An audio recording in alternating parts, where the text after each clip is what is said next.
Hello everyone. We are so happy to have this time to share the word.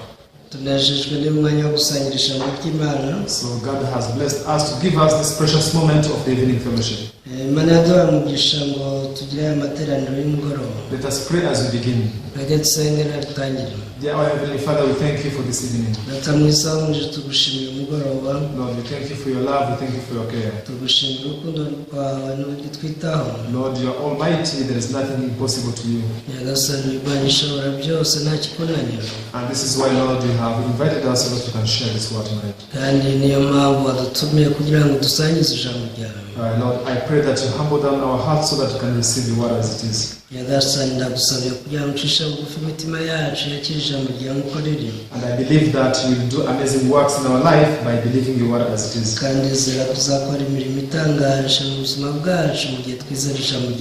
So we hand over today's evening program into your hands.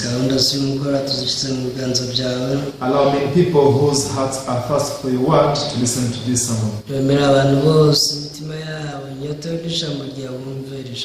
And Lord, believe that they shall proclaim the testimony of how you have saved them from your sin. So, Father, we believe that you are with us and you bless us tonight. Thank you. We pray all these things in the name of Jesus. Amen. Amen. So tonight we're going to read from the book of Matthew chapter 7. So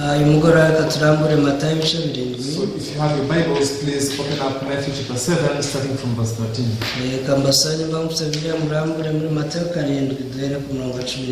Yes, I will read up to verse 20. Matthew chapter 7, verse 13 to 20.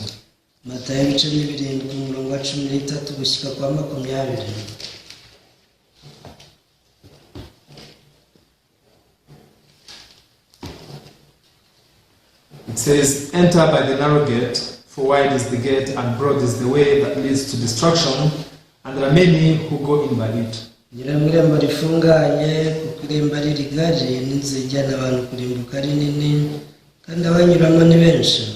Because narrow is the gate and difficult is the way which leads to life, and there are few who find it.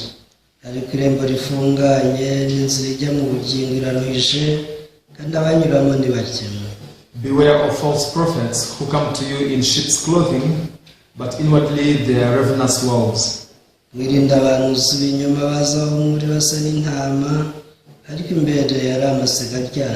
will know them by their fruits. Do men gather grapes from thorn bushes or figs from thistles?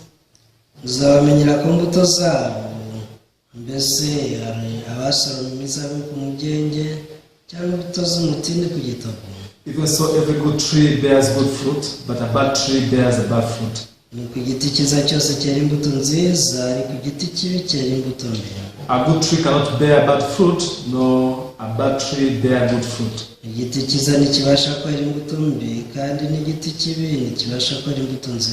Every tree that does not bear good fruit is cut down and thrown into fire. Therefore, by their fruits you will know them." Yes, thank you. We have read up to verse 20. So ever since I was grown up, I used to think that believing in God and living a spiritual life is very difficult.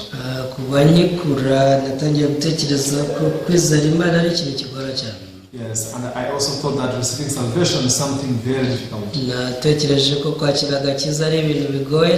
Because the definition of salvation, according to my standard, that was quitting committing sin. Now, if I manage to stop all sins in my life, and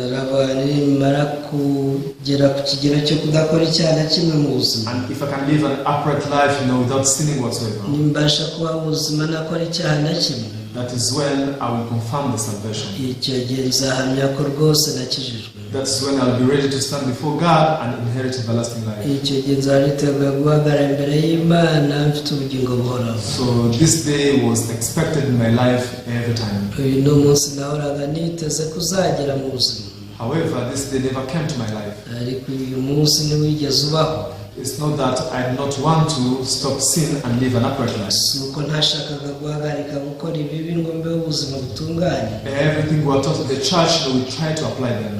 ibyo nigishwaga mu rusengero byose nagerageje kubikora. So we did our best to never skip the service. twakoze ibishoboka byose ngo tutasiba amateraniro. We did our best to love our neighbors as ourselves. twakoze iyo bwabaga ngo dukunde bagenzi bacu nk'uko twikunda. However, still in our hearts we could feel condemnation and sins piled up in our hearts. ariko twakomeza kumva kwiciraho iteka mu mitima kandi ibyaha bikarushaho kwirundanya mu mitima yacu. So I was using the wrong way to believe in God. nakoresheje inzira ipfuye yo kwizera Imana. However, I didn't know that. nyamara sinigeze mbimenya. I thought it was the proper way. natekereje ko yari inzira y'ukuri. However, it could not give me the true solution that I was longing for. ariko nigeze mpa igisubizo nifuzaga. Now, thankfully, God came to lead me to live from that wrong way into the right way. igishimishije ni uko Imana yaje kunyobora ikanyura muri iyo nzira akanyura mu nzira yayo. So God taught me first of all who I am in His eyes. icyo Imana yabanje kunyigisha nicyo mu maso yayo. Because I was ignorant of my true image before God. ntabwo nari nzi ishusho yanjye y'ukuri imbere y'Imana. Even this is why I could not lead, a true spiritual life, a true faith life. ibi byatumaga ntabasha kuba ubuzima bw'umwuka nyakuri. Now, also, many people who are believing God today, abantu benshi bizera Imana uyu munsi they are ignorant of their image. usanga nabo batize. They don't know exactly whom they are in the eyes of God. nibo bazi ishusho yabo imbere y'Imana. They just give value to whom they are in their own eyes. usanga baha agaciro uko bibona, How do I know myself? uko bizi, How other people know me? cyangwa se ko abandi babazi. Now they take this as important. usanga ibyo ari byo by'ingenzi kuri bo. However, if we learn exactly who we are before God, ariko uramutse wize neza uba uri imbere y'Imana, then you can realize that surely we are believing in God in a wrong way. ni ukuri wamenya neza ko wizera Imana mu nzira itari yo. So there is what the Bible talks about our image. hari icyo birayita ishusho yacu y'ukuri. The Bible says our image is very evil, is very wrong in His eyes. bivuga ko turi abantu babi mu maso yayo. And this is by our nature. kandi uko niko twavutse. We are not evil just because of our deeds, ntabwo turi babi kubera ibibi dukora, but we are evil because of the nature that we are born with. ntabwo kubera kavukire yacu. ibyo nibyo byatugize babi. I want us to read in the book of Psalms chapter 58. mureke dusome Zaburi ya 58. There is one interesting scripture here. hano hari icyanditswe kimwe gishishikaje. Psalms chapter 58 and verse 3. Zaburi ya 58 umurongo wa gatatu. So I think there might be a mismatch in the Bible verses of English compared to Kinyarwanda. ashobora kuba wenda bitandukanye na verisiyo z'ikinyarwanda. So if you cannot find verse 3, you can read verse 4. mutabonye umurongo wa gatatu ndasoma wa kane. Psalms chapter 58. ni Zaburi ya 58. Yes. Now we can read verse 3. dusoma umurongo wa gatatu. The wicked are estranged from the womb, they go astray as soon as they are born, speaking lies. biravuga ngo abanyabyaha batandukanywa n'Imana uhereye ku kuvuka kwabo, iyo bavutse uwo mwanya bariyobagiza bakabeshya. Now the Bible says the wicked are estranged from the womb. biravuga ngo abanyabyaha batandukanywa n'Imana uhereye ku kuvuka kwabo. Who are these people? ese aba ni bande? This is all the people in the world. aba ni abantu bose mu isi. Because the Bible says, the wicked. biravuga ngo ni abanyabyaha. Who is not the wicked? ese utari umunyabyaha ninde? Again, the Bible says that for all have sinned and fell short of the glory of God. kuko biravuga ngo abantu bose bakoze ibyaha kandi ntibashyikira ubwiza bw'Imana. It means all the people in the world, they are sinful in the eyes of God. bivuze ko abantu bose mu isi ari abanyacyaha mu maso y'Imana. And from the time now, they are in their mother's womb. kandi ibyo biba bakiri mu nda z'ababyeyi. This is what, Psalms chapter 58 verse 3 is saying. iki ni cyo Zaburi ya 58 umurongo wa gatatu ivuga. However, who think of themselves like that? ariko se ninde witekereza atyo? People think they are born, as good people naturally. abantu batekereza ko ubusanzwe bavuka ari beza. Then they become sinners, they become evil as they grow up according to what they do. hanyuma uko bakura bitewe n'ibi bakora bakagenda baba babi b'abanyabyaha. However, this is not true according to the Bible, ariko igendeye kuri yo usanga ibyo atari ukuri, because the Bible is talking about our nature. Bibiliya ivuga ku kamero kacu. The Bible is not talking about our deeds, our work, our behavior. ntabwo bivuga ku mirimo yacu cyangwa imyitwarire. The people who just focus on their behaviors, abantu bibanda ku buryo bitwara, they are short-sighted people. aba ni abantu batareba kure. Now, if you're able to go deep into the world of the heart, uramutse ubashije kwimbika mu isi y'umutima, you will come to realize that what matters is not what you do, but your nature. uzatahura ko icy'ingenzi atari ibyo ukora ahubwo ari akamero kawe. Let me give you an example. mbaho urugero. Now, I am a man, by nature. nkanjye ku bwa kavukire ndi igitsina gabo, But you can imagine if I change, my behavior, ariko tekereza mpinduye imyitwarire yanjye, and now I try to behave, as a lady. nkatangira kwitwara nk'abakobwa, Now I shave all my beard. ubwanwa bwose nkabumaraho, Then I put on, a skirt. nkambara ijipo, Yes, and I try to walk like women. nkagerageza kwitwara nk'abagore, Even though I'm behaving like women, nubwo ndi kwitwara nk'umugore. but those who know me truly, abanzi neza they say, Pastor Blaise is a man. bazavuga bati uyu rwose ni umugabo. Why? kubera iki? Because he was born as a man. kubera ko yavutse ari igitsina gabo. Now, even if I put, the lipstick, I try to, I don't know how they call it, I try to make up, I try to make my hair, still I will remain a man. nubwo nasiga iminwa yanjye nkagerageza no gushyiraho umusatsi w'abagore, n'ubundi nzakomeza nk'umugabo. What does that mean? ibise bivuze iki? Now, the principle of life ubundi ihame ry'ubuzima is that our identity is determined by our nature. riba rishingiye ku kuba akarango kacu gaturuka ku kamero cyangwa se ko twavutse. Now, our identity is not determined by our works. ntabwo rero ikituranga gishingira ku byo dukora, Not even our behavior. ntabwo nubwo ari imyitwarire yacu. Even if you try to behave well, nubwo wagerageza kwitwara neza, you become loyal to everyone. ukaba imfura rwose ku bantu bose, You try to help all the people. ukagerageza gufasha bose. Yes, people will appreciate you.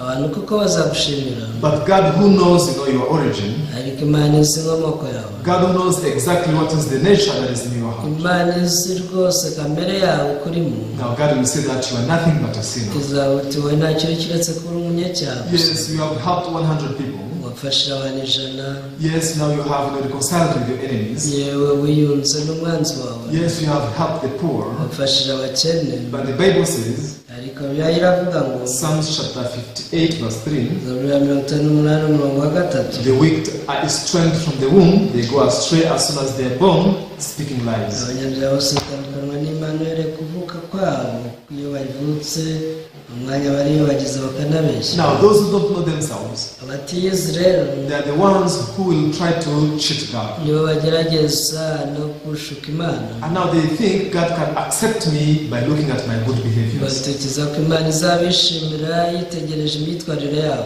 These are the persons who have never known their true nature. aba ni abantu batigeze bamenya ishusho yabo y'ukuri. Now, what is the way to be reconciled with God? none si inzira yo kwiyunga n'Imana ni iyihe? It is not changing our behavior. ntabwo ari uguhindura imyitwarire, It's not changing now what we do. si no guhindura ibyo dukora, However, it is forsaking our nature. ahubwo ni ukurekura ishusho yacu yose tukayiheba. If you're able to deny yourself, uramutse ubasha kwiyanga, God, the Bible says that I'm estranged, from my mother's womb. bivuga ko uri umuntu waratandukanye n'Imana ukivuka.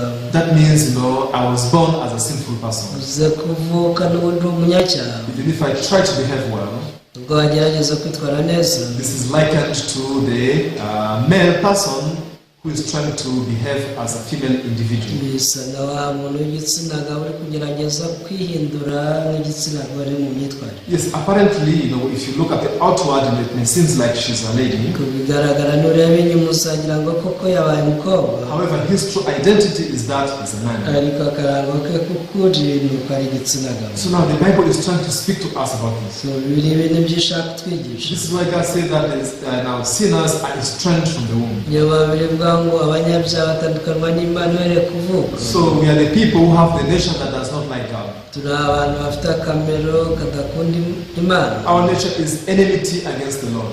Akamero kacu ni umwanzi w'Imana. Those who discover this, abatawe bose now they are able to deny now their own hearts. abangaba babasha kwiyanga bakajugunya imitima yabo, And now they are able to look for salvation that comes from God. bagashakisha agakiza kava ku Mana, Because they are the people who have realized that from the deep of their heart they are made of sin. kubera ko ari abantu baratahuye ko mu ndiba z'imitima yabo bakozwe n'icyaha.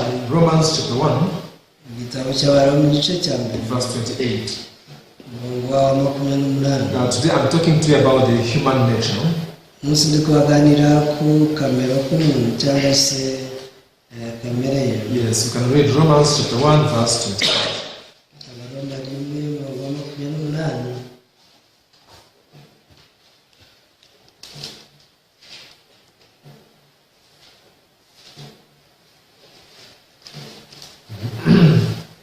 Now here the Bible says, and even as they did not like to retain God in their knowledge, God gave them over to a debased mind to do those things which are not fitting. Biravuga ngo kandi ubwo banze kumenya Imana, icyo cyatumye Imana ibareka ngo bagire imitima yabaye akahebwe bakora ibidakwiriye. Now the Bible says that we are the people who did not like to retain God in our house. Bivuga ngo turi abantu banze kumenya Imana. Why? Kubera iki? This is how we are born. Ko niko tuvuka. This is the nature that we are born with. Iyi niyo kamere tuvukana. When Adam and Eve committed sin, Adamu na Eva bakoraga icyaha, they forsook the heart of God. bahebye umutima w'Imana, They forsook the holy and righteous heart. kwera no gukiranuka k'umutima bari bahawe. And now they established an evil heart, that is the heart of Satan. Ibyo barabihebye bakira umutima mubi wa Satani. Now all people who are born in this world, Abavukira mu isi bose we are all born with this heart. tuvukana n'umutima mubi. This is why you live committing sin even if you don't want. Iyo wabona ubwawe utabishaka uba ukora ibyaha, This is why although you determine to live an upright life, you always fail. ubwo wiyemeza kuba ubuzima butunganye buri gihe birakunanira. So now in the Bible, in many places, God is revealing our true heart, our true nature. Ahantu henshi muri buri Imana ibiduhishurisho yacu bikuri yaremye. Now here in Romans chapter 1 verse 28, the Bible says that we are the people who do not like to retain God in our heart. Zira mu Baroma igice cya mbere umurongo wa 28 hatwereka ko turi abantu banze kumenya Imana. That means we don't have the heart to obey His word. Bivuze ngo ntitugire umutima wo kumvira ijambo We ry'Imana. don't have any willingness to respect Him. Nta bushake nta buke bwo kubaha Imana tugira. Our hearts are enmity towards the Lord. Imitima yacu n'abanzi b'Imana. Now chapter 3, we are still in the book of Romans. Mu gitabo cy'Abaroma nanone igice cya 3 Now we can read Romans chapter 3 verse 10 up to 18. umurongo w'icumi kugera kwa 18. How does the human nature look like in the eyes of God? Ese kamere y'umuntu imeze ite mu maso y'Imana? As it is written, there is none righteous, no not one. Handitse nk'uko byanditswe ngo ntawe ukiranuka n'umwe, There is none who understands, there is none who seeks after God. ntawe umenya ntawe ushaka Imana. They have all turned aside, they have together become unprofitable. Bose barayobye, bose bahindutse ibigwari, ntawe ukora ibyiza n'umwe. Yes, there is none who does good, no not one. Ntawe ukora ibyiza habe n'umwe. Their throat is an open tomb, with their tongues they have practiced deceit. The poison of asps is under their lips. Umwobo wabo n'imva irangaye bariganishije indimi zabo, ubusabwa bw'inshira buri mu minwa yabo. Whose mouth is full of cursing and bitterness. Akanwa kabo kuzuye ibitutsi n'amagambo abishye. Their feet are swift to shed blood. Ibirenge byabo byihutira kugusha amaraso. Destruction and misery are in their ways. Kurimbuka n'umubabaro biri mu nzira zabo. And the way of peace they have not known. Inzira y'amahoro barakayimenya. There is no fear of God before their eyes. Kubaha Imana ni kuri imbere yabo. Now when God is speaking about our heart, Imana iri kuvuga ku mitima yacu. When God is talking about human nature, Imana ivuga kuri kamere y'umuntu. God says that human nature was already defiled. Imana igaragaza ko kamere y'umuntu yangiritse. And there is none who does good, no, not one. Nta muntu n'umwe ukora icyiza n'umwe. There is none who seeks after God. Nta muntu ushaka Imana. If we say that we believe in God, turamusubiza ko wizera Imana. it means we believe in His word. Bivuze kuba wizera ijambo ivuga. How is God describing human being? None Imana iravuga gute ikiremwa muntu. There are people who do not like to return God in their hearts. Iravuga ni abantu badakunda kumenya Imana. Among them there is none who does good, no, not one. Muri bo nta n'umwe ukora icyiza we n'umwe. However, people who don't know themselves, ariko abatiyizi, whenever they try to go before God, igihe cyose bashatse kujya imbere y'Imana, they rely on their works. bishingikiriza ku mirimo yabo. They rely on their deeds. Bishingikiriza ku byo bakora. And they want to inherit eternal life as an exchange of what they have done. Bashaka guhabwa ubugingo buhoraho n'ingurane y'ibyo bakoze. These people, they are very far away from the salvation of God. Wenda baba bari kure y'agakiza k'Imana. Now, God who loves us, Imana idukunda, God who wants to save us, Imana ishaka kudukiza, He wants to teach us exactly how we look before Him. ishaka no kutwigisha uko tumeze neza neza imbere yayo. Now, here, Romans chapter 3, Mu bice bitatu, now verse 13, the Bible says, their throat is an open tomb. umurongo wa 13 bavuga umuhogo wabo ni imva irangaye. Who is this? Yesu ninde? This is you and me. Ni wowe nanjye. Now, our throat is compared to the open tomb. Imihogo yacu imeze nk'imva irangaye. When you go to the cemetery, igiye kwirimbira. now there are people who are buried there. Hari abantu bashyingurwayo. Now, by mistake, if you just try to uncover that tomb, uramutse ugerageje kurangaza iyo mva yabo, all sorts of evil things of the world will belong there. ibi byose biba biri muri iyo mva. A terrible stench, Umwuka mubi, many worms. ndetse harimo inyoni. Because when we die, our body rots. Kubera ko iyo upfuye umubiri uhita ubora. Now the Bible says that our throat is like an open tomb. Biravuga ngo umuhogo wacu umeze nk'imva irangaye. Yes. And also, the poison of asps is under their lips. Ndetse ubusaga bw'inshira buri mu minwa yabo. When an asp opens its mouth, iyo inzoka ifunguye umunwa, now when he spits on you, ikagucira, only deadly poison now come out of it. ikiva muri yo ni uburozi. There is nothing good that come out of the mouth of an asp. Nta cyiza kiva mu kanwa k'inzoka. Because what come out of there is a deadly poison that only takes away the life. Inshira ibiyisohokamo ni ibyica, uburozi bwica ubuzima. Now we human beings who are estranged from our womb, twebwe abantu batandukanyijwe n'Imana tukivuka, whenever we open our mouth, igihe cyose dufunguye iminwa yacu, only poison like the poison of an asp will come out of our mouth. ibidusohokamo ni uburozi, ni ubusa bw'inshira. This is why we speak lie. Impamvu tubeshya, This is why we speak jealous words. niyo mpamvu tuvuga amagambo y'ishyari gusa. This is why we speak, words to create conflict with others. niyo mpamvu amagambo tuvuga arateza amakimbirane n'abandi. Now the Bible says that our mouth is like the poison of the asp. biravuga ngo iminwa yacu imeze nk'ubusago bw'inshira. Now here in Romans chapter 3, Waroma 3, God is teaching us exactly how is our nature. Imana bitwigisha kamere yacu, ishusho yacu yari. Let's read one more verse. Soma undi murongo umwe. Now in the book of Isaiah chapter 30. Yesaya igice cya 30. Isaiah chapter 30 verse 9. Yesaya 30 umurongo w'9.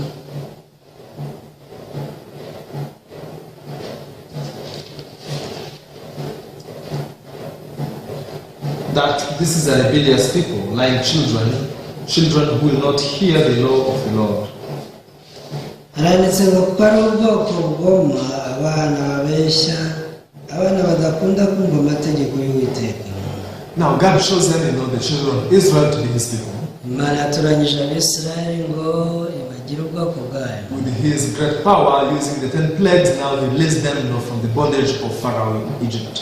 Yabarokoye mu bubata bw'Abanyegiputa ikoresheje ibyago 10 byose. And now they spent 40 years in the wilderness, now being taken care by God. Bamaze imyaka 40 yose mu butayu, Imana ari ibitaho. Although there are no plantations, there are no food in the wilderness. Nubwo nta biribwa byahingwaga, nta mazi nta kindi kintu kinyabuzima. But God kept feeding them for 40 years. Imana yakomeje kubagaburira imyaka 40 yose. There is no water in the wilderness. Ubutayu nta mazi ahaba. But there is no story of any one of them who died of thirst in the wilderness. Ariko nta nkuru n'imwe tubona ko hari uwapfuye yishwe n'inyota. Now, although God did everything to the children of Israel, nubwo Imana yakoreye byose Abisirayeli, but now in return they kept now being against God. icyo bahituye no gukomeza kwirwanya. Continuously when you read the Bible, Isomye Bibiliya, Israelites were rebelling against God each and every moment. ubona ko Abisirayeli bakomeje kugomera Imana iteka. Now, if the chosen people of God, now they were rebelled against God, ni mu bwoko bwatoranijwe n'Imana bwarabaye bugomera Imana, how much more we who are the Gentiles? ese twebwe abanyamahanga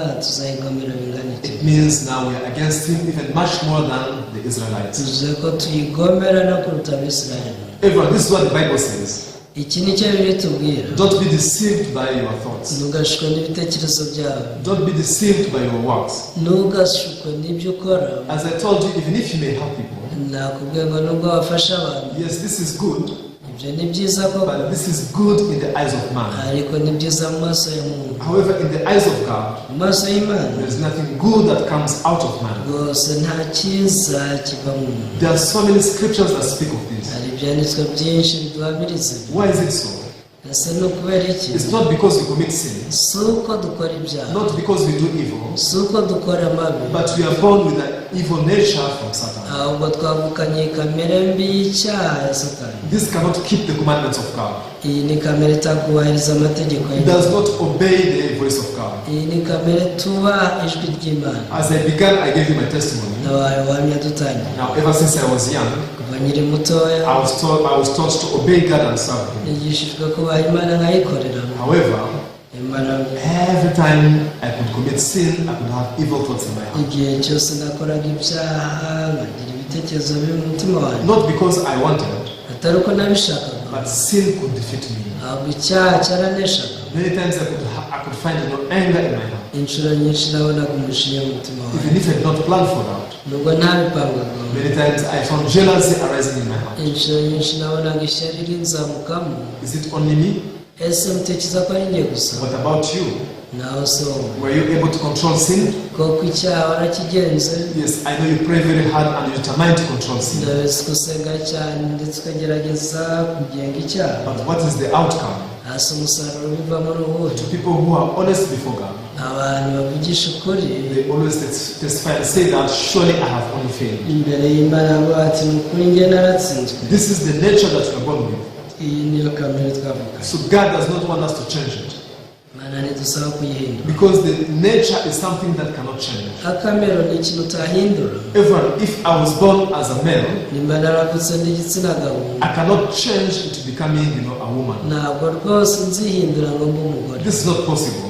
ibi ntibishoboka. Even if you put the makeup, nubwo washyiraho impeta ukisiga, even if you wear a dress or a skirt, nubwo wakwambara ikanzu cyangwa ijipo, still it will not change your gender. yani ntibizahindura igitsina cyawe. Because that is your nature and it remains the same. ni igitsina cyawe kandi kihoraho. Now, if you want to have another gender, nushaka kugira ikindi gitsina, then another person has to be born. bisaba ko hari undi uvuka utari wowe, And that is our salvation. kandi ako niko gakiza kacu. Salvation is that you are born again. agakiza nuko tuvuka bushya. Being born again, it means a new person is born. kuvuka bwa kabiri bivuze ko hari umuntu mushya uvuka. Because the old person was a sinful, destined to go to hell. kubera ko umuntu wa kera yavutse ari umunyacyaha agomba kurimbuka. Now God wants a new person to be born out of the works of Jesus Christ. Imana ishaka ko umuntu mushya avukira mu mirimo ya Yesu Kristo. This is why by believing in the blood of Jesus, impamvu iyo twizeye amaraso ya Yesu, by accepting the works of iyo Jesus, twemeye ibyo Yesu yakoze, a new person is able to be born within us. hari umuntu mushya uvukira muri twe. Then that person is righteous. uyu rero ni umukiranutsi. That person is holy forever. uyu arera by'iteka ryose. Why? kuki? Because he is born out of the works of Jesus. kubera ko nawe abavutse ariko akavukira mu mirimo ya Yesu Kristo. Jesus is righteous. Yesu ni umukiranutsi. He can only produce now righteous children. niyo mpamvu aramutse abyaye abyara abakiranutsi But gusa. strangely enough, hari ikintu gitangaje, many people go to church. abantu benshi bajya mu They nsengero say, I was born again. bati navutse ubwa kabiri. Now God is my father, Imana ni data, but still I am a sinner. ariko ndi umunyabyaha. That means I was born again a sinner. bivuze ngo yavutse ubwa kabiri avuka ari umunyabyaha. What does that mean? ese ibyo bivuze iki? It means that now your father who begot you also is a sinner. icyo ushaka kuvuga ni uko wakubyaye nawe ari umunyabyaha. Can God be a sinner? ese koko Imana yaba umunyacyaha? So Satan is the one who causes confusion in our hearts. Satani niwe uteza urujijo mu mitima yacu. Now think about this. Use nawe bitekereza. The reason why I was born African, icyatumye mvuka ndi umwirabura, because all of my parents were Africans. nuko ababyeyi banjye bose ari abanyafurika. So I inherited now their nature, their blood. icyo nakiriye ni amaraso yabo n'akamero kabo. If my dad and my mom were Indians, iyo ababyeyi banjye baba abahinde, automatically I could be born Indian. mba naravutse rwose ndi umuhinde. Always the offspring is similar to the parent. tugira urubyaro ruba rusa n'uwarubyaye. That's why if we are born again by Jesus Christ, turamutse tubyawe na Yesu Kristo, as Jesus is righteous, we are supposed also to be righteous. tuba tugomba kuba abakiranutsi na Yesu Kristo. As Jesus is holy, we are supposed to be holy. tuba tugomba kuba abera nk'uko Yesu yera. This is the second birth. uru ni rwo rubyaro rwa kabiri, icyo twita kuvuka ubwa kabiri. What about the first birth? nase kuvuka bwa mbere, Because we are born from our parents, kubera ko tuvukira ku babyeyi, we are born from Adam and Eve, ku bana Adamu na Eva, we inherited a sinful nature. turagwa akamero k'icyaha, And this cannot change. kandi icyo ntiwagihindura. Even when a rabbit is born a rabbit, iyo urukwavu rubyaye urundi rukwavu, it will die a rabbit. n'ubundi rupfa rukiri urukwavu. When a chicken is born a chicken, ihene ibyaye iyo inkoko ibyaye inkoko, of course it will die a chicken. izanapfa ikiri inkoko. The nature never changes. ntabwo akamero gahinduka. You will not have, let's say for example, an animal that was born a goat, then after 3 years it changes into a dog. reka twibaze ko hari itungo ryavutse ari ihene, nyuma y'amezi 3 ukabona ribaye imbwa. This is not possible. ese birashoboka? This is why I say the nature never changes. ibi ntibishoboka. niyo nabwiye ko akamero katajya gahinduka. God never said receiving salvation you have to change ourselves. ntabwo Imana yatubwiye ngo kugira ngo mwakire agakiza nuko mwihindura. But God said you have to be born again. ntabwo yavuze ati mugomba kuvuka bushya. So a new person has to be born again. hari umuntu mushya ugomba kuvuka. God does not expect anything from us. Imana nta kintu na kimwe twitegaho. That's why God forsook our nature. yahebye rwose akamero kacu. Then God wants us also to forsake our nature. natwe ishaka ko ariko tubigenza tukiheba. That is called denying yourself. kuko icyo nicyo yita kwiyanga. Now when you deny yourself, iyo umaze kwiyanga, God, there is nothing good in me.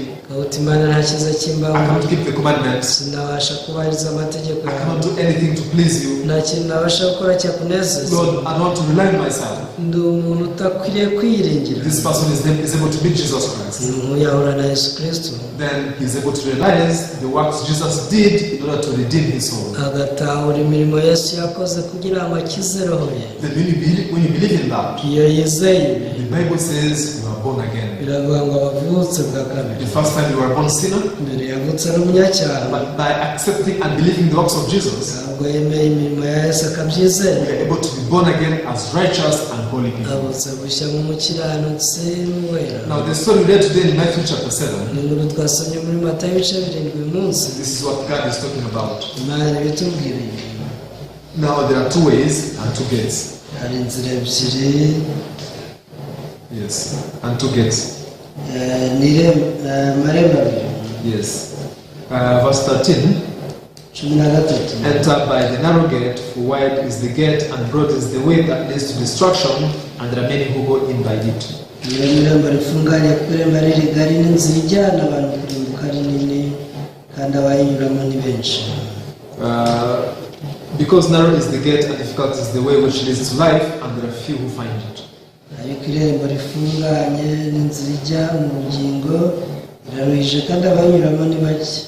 Something that I'm thankful at is hari ikintu nshimira, God has already shown us the way to go to heaven. ni uko Imana yamaze kutwereka inzira itujyana mu ijuru. Because God is saying, if you want to go to heaven, you go by the narrow gate, the narrow way. Imana iri kutubwira ngo niba ushaka kujya mu ijuru ubwire mu irembo rifunganye. If God has not revealed it, yaba Imana itarabihishuye, then how would we go to heaven? ese twari kujya mu ijuru gute? But thankfully in the Bible, igishimishije nuko muri Bibiliya God has already exposed everything. Imana yahishe ibintu byose. If you go by the wide way, by the wide gate, you will go to destruction. Yakubwira iti nuca mu nzira ngari ntakabuza uri kwerekeza mu irimbukiro. If you go to the narrow way and the narrow gate, you will go to heaven. Ariko niwinjira mu irembo rifunganye n'inzira ifunganye uzawerekeza mu ijuru. Aren't you really thankful to God? Yesu ubwo ntiwashimira Imana koko? Because God has revealed everything. Urako Imana yaguhishuriye byose. So we need to know what is the narrow way and what is the narrow gate. Ureke ukeneye kumenya ni inzira ngari yariyo n'inzira ifunganye yariyo. So the wide gate is inzira irembo rigari. This is like the common sense. Ni bya byiyumviro by'umuntu. Because this world is ruled by the common sense. Iyi si iyobowe n'inyurabwenge z'abantu. Even the people they say, there is a church, there is the Bible now, you can come here, we worship and you believe in God. Nubwo abantu bati dore hano hari Imana, hari urusengero turasenga muze mwizere Imana. What they preach and what they believe ibyo babwiriza n'ibyo bizera is just human understanding and the common sense. Usanga bizera inyurabwenge za muntu gusa. Because they believe what they see. Bizera ibyo babona. They trust in what they think. Bizera ibyo batekereza. Because it is understandable. Birako byumvikana mu bwenge. Because it is reasonable, so everybody just accept it. Birako bihuza n'ubwenge bw'abantu bose barabyemera. I cannot explain long because of time. Ntabwo nabisobanura mu buryo burambuye kubera umwanya muto. But what I can say is, ariko nababwira nuko there is what we call the religion. hari icyo twita idini. In this world there are so many different religions. Mu isi haba amadini menshi cyane. Actually all of them are one. ariko yose ushobora kwihahinira muri rimwe. Because all religions teach people to change their behaviors. Burya amadini yose yigisha abantu guhindura imyitwarire yabo. Stop committing sin and try to live a good upright life. aravuga ati mureke gukora ibyaha rwose muba ubuzima butunganye. This is not only the teaching of Christianity. gusa si ubukristo bwigisha gutyo gusa. Even Muslims they teach in this way. n'abasilamu niko bigisha. I used to be a Muslim. njye nabaye umusilamu. I heard even Hindus also they teach in this way. numvise ko n'abahindu nuko bigisha. What about Buddhists? nasa baramya Buddha. If you meet a Buddhist, uhuye n'umuntu uramya ikigirwamana cya Buddha, there are people who try to control themselves and who try to live a very good and upright life. n'abantu bagerageza kwigengesera bakabaho ubuzima butunganye koko. Now the religions, although they have different names, burya amadini nubwo bafite amazina atandukanye, but the core of their faith is the same. ariko kwizera ibyo bizera ni bimwe. That is called the wide way. iyo niyo nzira ngari. What about the narrow way? nasi inzira ifunganye. The things that people despise. hari ibyo abantu basuzugura. What people don't want to believe. ibyo abantu batumva badashaka kwizera. This is the gospel of Jesus Christ. ubu ni ubutumwa bwa Yesu Kristo. Remember, even Jesus was rejected. Yesu Kristo baramwanze. His teachings were not accepted. ibyo yigishaga ntibabyemeye. What about his disciples? nasi abigishwa be They were also persecuted so much. nabo baratotejwe cyane. Now, the Bible says that the message of the cross is foolishness to those who perish. biravuga ngo ijambo ry'umusaraba ni ubupfu ku barimbuka. Because nobody is willing to accept this. kubera ko nta n'umwe ubyumva ushaka kubyakira. The human nature is always denying and rejecting the gospel. kamere ya muntu ihora yanga ubutumwa bwiza. Because the gospel does not fit our understanding. kubera ko ubutumwa bwiza budahuza n'imyumvire ya muntu. It is totally opposite to the common sense of this world. bihabanye rwose n'ibyumviro by'umuntu byaba mu isi. And the Bible says that very few people are walking in it. biravuga ngo abaca muri iyo nzira rero ni bake. So what would you choose to believe? Yesu uzahitamo kwizera ibiki? Surely the gospel, seems to be foolishness. nibyo ubutumwa bwiza busa n'ubupfu. It is heard in our ears like lies. mu matwi yacu wagira ngo ni ibinyoma. You are saying that I'm righteous ngo ndi umukiranutsi. only by believing the works of Jesus. ngo nizere imirimo ya Yesu gusa. Can this be possible? ese ibyo bishoboka bite? Do you mean that I can go to heaven with all the sins that I have committed? bivuze ko najya mu ijuru n'ibyaha byose nkora? Now it is different from human logic. bitandukanye rwose n'inyurabwenge y'umuntu. Because of this, majority of people they reject it. niyo mpamvu abenshi ibingibi babyamaganira. Only very few people receive the grace of God. abantu bake cyane bakiriye ubuntu bw'Imana they're able to believe in this gospel of Jesus. nibo bizera ubutumwa bwiza bwa Yesu Kristo. God, I deny myself.